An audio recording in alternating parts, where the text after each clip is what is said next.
বিসমিল্লাহির রহমানির রহিম। মাননীয় সংসদ সদস্যবৃন্দ, আসসালামু আলাইকুম।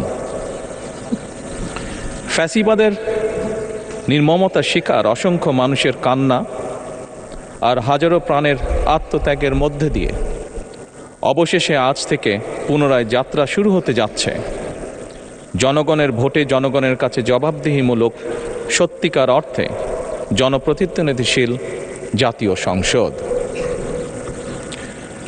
বাংলাদেশের জাতীয় সংসদের রাজনীতির এই ঐতিহাসিক মুহূর্তে আমি আল্লাহর দরবারে শুকরিয়া জানাই, যার অশেষ রহমতে আমরা একটি ন্যায়ভিত্তিক গণতান্ত্রিক মানবিক বাংলাদেশ প্রতিষ্ঠার লক্ষ্যে যাত্রা শুরু করতে পেরেছি। 1971 সালের স্বাধীনতা যুদ্ধের থেকে শুরু করে 2024 সালের দেশ এবং জনগণের স্বাধীনতা রক্ষার যুদ্ধ সহ এই পর্যন্ত দেশে গণতন্ত্র এবং মানুষের অধিকার প্রতিষ্ঠার সংগ্রামে যারা শহীদ হয়েছেন, ত্রয়োদশ জাতীয় সংসদ শুরুর এই যাত্রা লগ্নে আমি তাদেরকে কৃতজ্ঞতার সঙ্গে স্মরণ করছি। এই আন্দোলন সংগ্রামে যেসব মায়েরা তাদের সন্তান হারিয়েছেন, যেসব সন্তানেরা তাদের প্রিয়জন হারিয়েছেন, যেসব পরিবার তাদের সন্তান স্বজন হারিয়েছেন, যেসব আহত মানুষকে তাদের স্বাচ্ছন্দ্যের জীবন হারাতে হয়েছে, যেসব মানুষগুলো নির্যাতন, নিপীড়ন, রাজনৈতিক হয়রানি কিংবা মিথ্যে মামলা শিকার হয়ে সর্বস্ব হারিয়েছেন, আমি তাদের সকলের অবদানকেও কৃতজ্ঞতার সঙ্গে স্মরণ করছি। দেশের ছাত্র জনতা, কৃষক, শ্রমিক, শিক্ষক, কবি, সাহিত্যিক, সাংবাদিক, চিকিৎসক, প্রকৌশলী, আইনজীবী, কামার কুমার, জেলে তাঁতি, গাড়ি চালক, ব্যবসায়ী এবং সরকারি বেসরকারি চাকরিজীবী, গৃহিণী, সারা দেশে গণতান্ত্রিক রাজনৈতিক দলের নেতা কর্মী সমর্থক তথা সর্বস্তরের সকল শ্রেণী পেশার মানুষ যাদেরকে গুম, খুন, হত্যা, নির্যাতন, নিপীড়ন, মিথ্যা হামলা মামলা কিংবা জীবন্ত মানুষের কবরস্থান তুল্য বর্বর বন্দিশালা, আয়নাঘর, কোনো কিছু দিয়েই যাদের গণতান্ত্রিক আকাঙ্ক্ষাকে রুখে দেওয়া যায়নি, যাদের সাহসী ভূমিকায় দেশে পুনরায় গণতন্ত্র ফিরে এসেছে, আমি ত্রয়োদশ জাতীয় সংসদের এই যাত্রা লগ্নে দেশের স্বাধীনতা প্রিয় গণতান্ত্রিকামী বীর ছাত্র জনতাকে জানাই অভিনন্দন।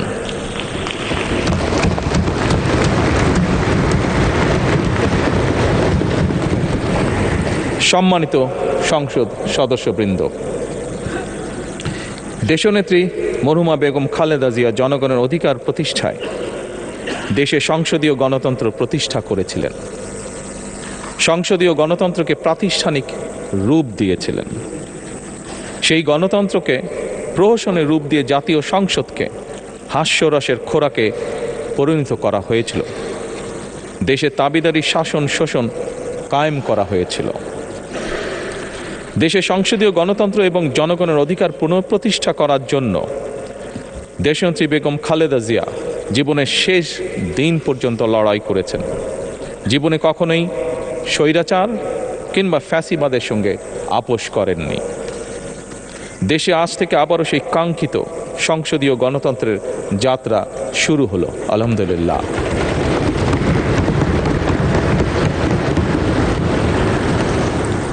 সংসদীয় রাজনীতি প্রতিষ্ঠাতা খালেদা জিয়া দেশ এবং জনগণের সাফল্যে এই শুভ মুহূর্তটি দেখে যেতে পারেননি। আজ তাই এই জাতীয় সংসদে দাঁড়িয়ে আমরা দেশ এবং জনগণের স্বার্থে আপসীর নেতৃত্ব, ব্যক্তিত্ব, স্মরণীয়, বরণীয়, অনুকরণীয় রাজনীতিবিদ মরহুমা খালেদা জিয়াকে গভীর শ্রদ্ধার সঙ্গে স্মরণ করছি।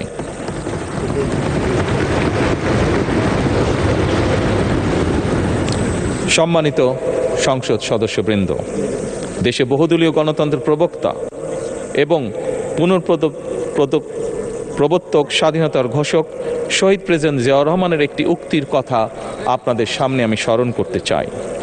তিনি বলেছিলেন, জনগণই যদি রাজনৈতিক দল হয় তাহলে আমি সেই দলেরই আছি। অর্থাৎ ব্যক্তি কিংবা দলের স্বার্থ নয়, জনগণের স্বার্থই সবচাইতে বড়। এটাই বিএনপির রাজনীতি।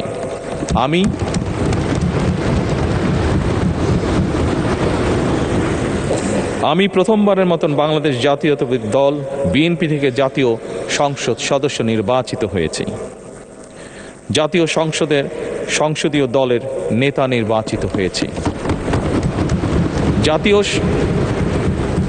জাতীয় সংসদে দলের প্রতিনিধিত্ব করলেও প্রধানমন্ত্রী হিসাবে আমি এই জাতীয় সংসদে দেশের প্রতিনিধিত্ব করছি। দল, মত, ধর্ম, বর্ণ নির্বিশেষে দেশের জনগণের প্রতিনিধিত্ব করছি। আমার রাজনীতি দেশ এবং জনগণের স্বার্থ রক্ষা করার রাজনীতি। বিএনপির রাজনীতি জনগণের জীবন মান উন্নয়ন এবং স্বনির্ভর বাংলাদেশ গড়ার রাজনীতি। প্রতিটি পরিবারকে স্বনির্ভর করাই আমাদের রাজনীতির লক্ষ্য। প্রতিটি পরিবারকে স্বনির্ভর করার মাধ্যমেই বিএনপি একটি স্বনির্ভর, সমৃদ্ধ, নিরাপদ, গণতান্ত্রিক বাংলাদেশ প্রতিষ্ঠা করতে চায়। এই লক্ষ্য অর্জনে আমি জনগণের সমর্থন এবং সহযোগিতা চাইছি। এই মহান জাতীয় সংসদে সকল দলের নির্বাচিত প্রতিজন সংসদ সদস্যের সমর্থন এবং সহযোগিতা আশা করছি।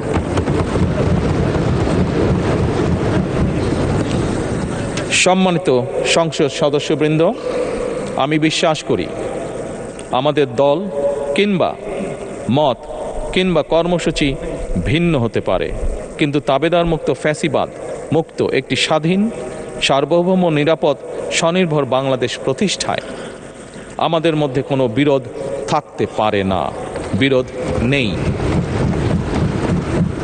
জাতীয় সংসদকে জাতীয় কর্মকাণ্ডের কেন্দ্রবিন্দু না করে বিতাড়িত ফ্যাসিস্ট সরকার জাতীয় সংসদকে অকার্যকর করে ফেলেছিল। আমরা এই মহান জাতীয় সংসদকে সকল যুক্তি, তর্ক আর জাতীয় সমস্যা সমাধানের কেন্দ্রবিন্দুতে পরিণত করতে চাই। সম্মানিত সদস্যবৃন্দ, নতুন সংসদ যাত্রা শুরু করার সময় সংসদের সাবেক স্পিকার কিংবা ডেপুটি স্পিকার উপস্থিত থাকার কথা ছিল, কিন্তু পতিত, পরাজিত, বিতাড়িত ফ্যাসিস্ট সরকারের জনবিরোধী এবং গণবিরোধী কর্মকাণ্ডের ফলে যে জনরোষ তৈরি হয়েছিল তাতে এই মহান সংসদের সাবেক স্পিকার বা ডেপুটি স্পিকারকে খুঁজে পাওয়া যায়নি। তাদের কেউ কারাগারে, কেউ নিখোঁজ কিংবা কেউ পলাতক।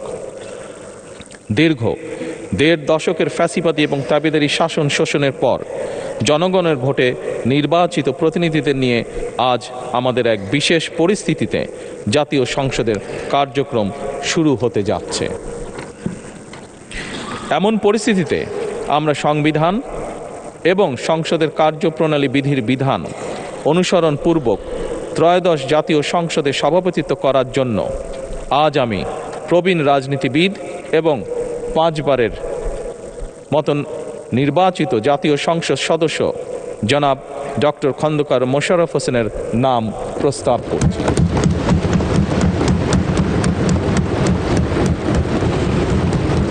সম্মানিত সংসদ সদস্যবৃন্দ, আমাদের সংসদীয় রীতিনীতির ইতিহাসে এই ধরনের পরিপ্রেক্ষিত নজিরবিহীন নয়। 1973 সালে তৎকালীন প্রধানমন্ত্রী মরহুম শেখ মুজিবুর রহমান ওই সংসদের সদস্য মাওলানা আব্দুর রশিদ তর্কবাদিসের নাম প্রস্তাব করেছিলেন এবং তার সভাপতিত্বে বাংলাদেশের প্রথম সংসদের প্রথম অধিবেশন শুরু হয়েছিল। আমি জাতীয় সংসদের সকল সম্মানিত সদস্যকে স্বাগত এবং ধন্যবাদ জানাই। আল্লাহ হাফেজ। বাংলাদেশ জিন্দাবাদ।